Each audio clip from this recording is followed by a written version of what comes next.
আসসালামু আলাইকুম রহমতুল্লাহি ওয়া বারাকাতুহু।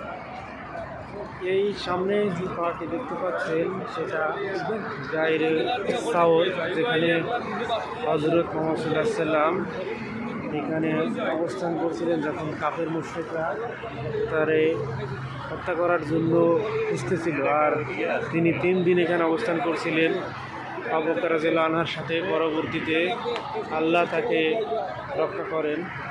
সেখানে একটা মাকড়সার জাল তৈরি হয়েছিল। এটা দেখে কাফেররা সিদ্ধান্ত নিয়েছিল যে এখানে কোনো মানুষ থাকতে পারে না, কারণ মানুষ আসলে বা গেলে সেখানে এই জাল তো ভেঙে যাওয়ার কথা, অথচ সে জাল ভেঙে যায় নাই।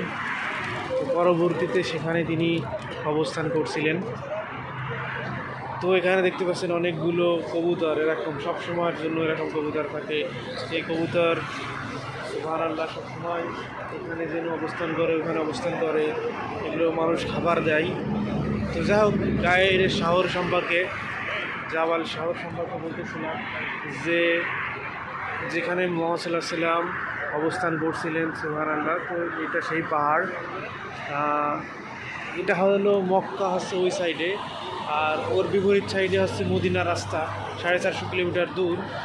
আর ওই রাস্তায় না গিয়ে মুহাম্মদ সাল্লাল্লাহু আলাইহি সাল্লাম এবং আবু বকর রাদিয়াল্লাহু আনহু এইখানে অবস্থান করছিলেন।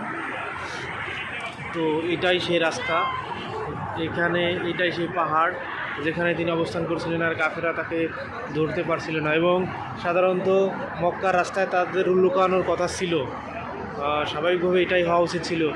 কিন্তু যাতে তারা ওইটা মনে না করতে পারে যে তার বিপরীত পক্ষে তারা লুকাইছে, তো সেই উদ্দেশ্যে তিনি লুকাইছেন, আল্লাহ তারা হেফাজত করছিলেন। তাই আর কি আমরা এখানে ঘুরতে আসছি। এখানে আমাদের যে টিম, যে এই আর কি। ঠিক আছে, তাহলে আমরা উপরে যাবো ইনশাল্লাহ। দেখে উপরে দেখার মতো কী আছে, ইনশাল্লাহ উপরে যাই।